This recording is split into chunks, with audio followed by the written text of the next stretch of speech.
வேத வாசிப்பு. லூக்கா எழுதின சுவிசேஷம் 4ஆம் அதிகாரம்.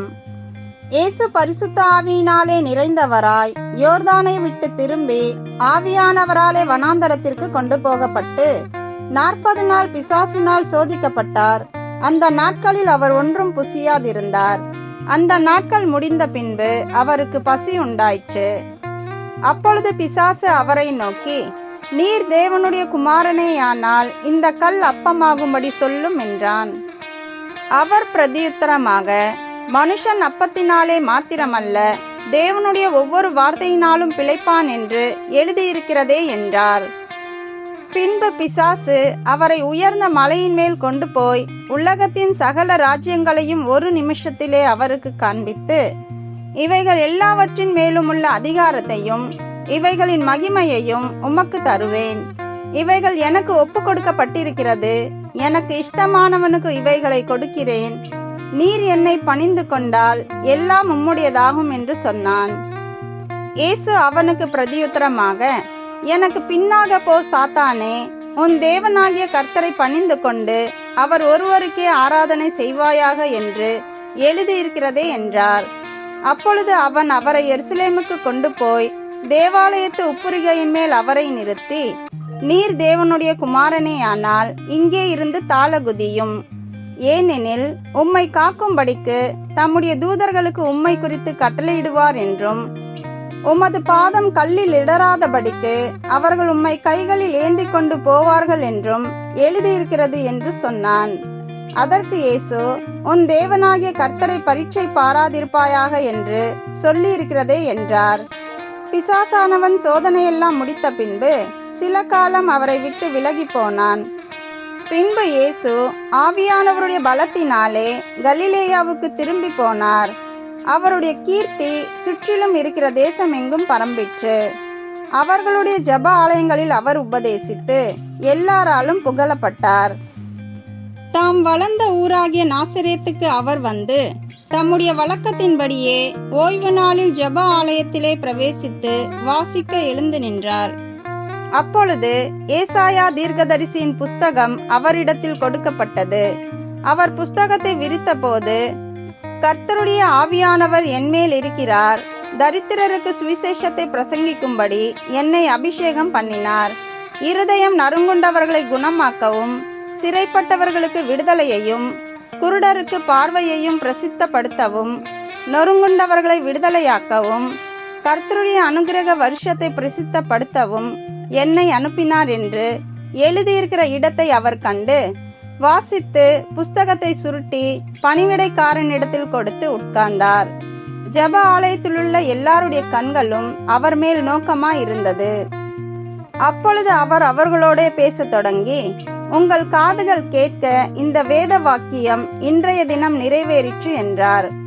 எல்லாரும் அவருக்கு நற்சாட்சி கொடுத்து அவருடைய வாயிலிருந்து புறப்பட்ட கிருபையுள்ள வார்த்தைகளை குறித்து ஆச்சரியப்பட்டு, இவன் யோசேபின் குமாரன் அல்லவா என்றார்கள்.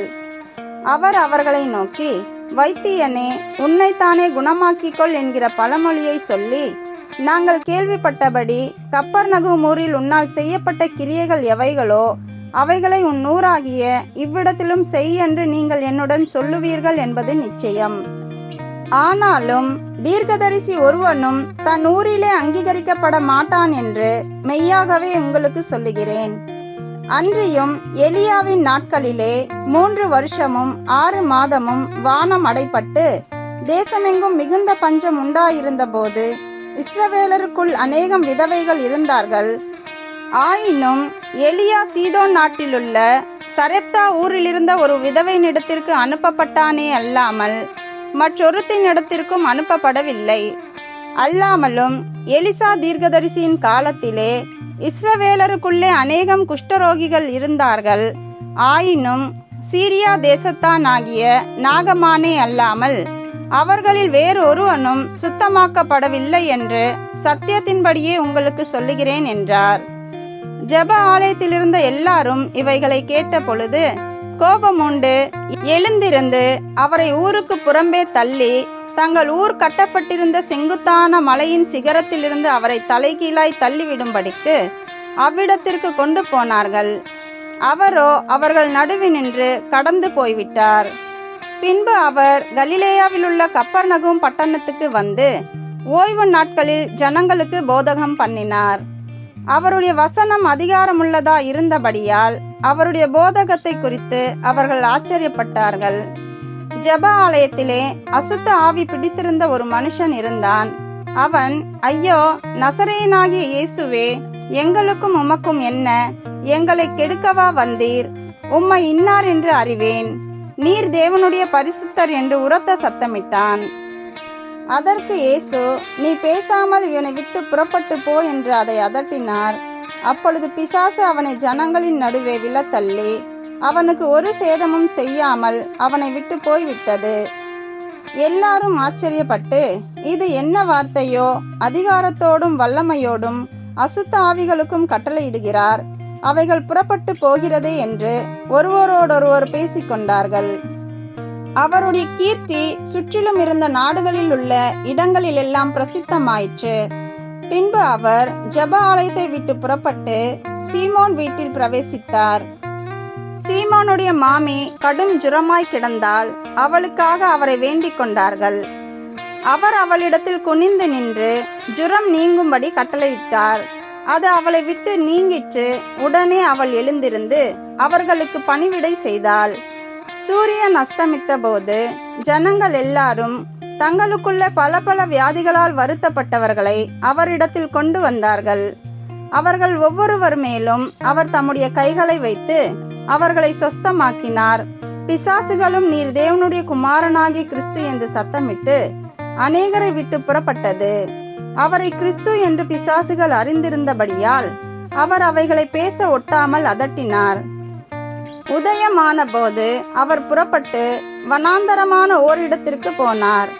திரளான ஜனங்கள் அவரை தேடி அவரிடத்தில் வந்து தங்களை விட்டு போகாதபடிக்கு அவரை நிறுத்தி கொண்டார்கள். அவரோ அவர்களை நோக்கி, நான் மற்ற ஊர்களிலும் தேவனுடைய ராஜ்யத்தை குறித்து பிரசங்கிக்க வேண்டும், இதற்காகவே அனுப்பப்பட்டேன் என்றார்.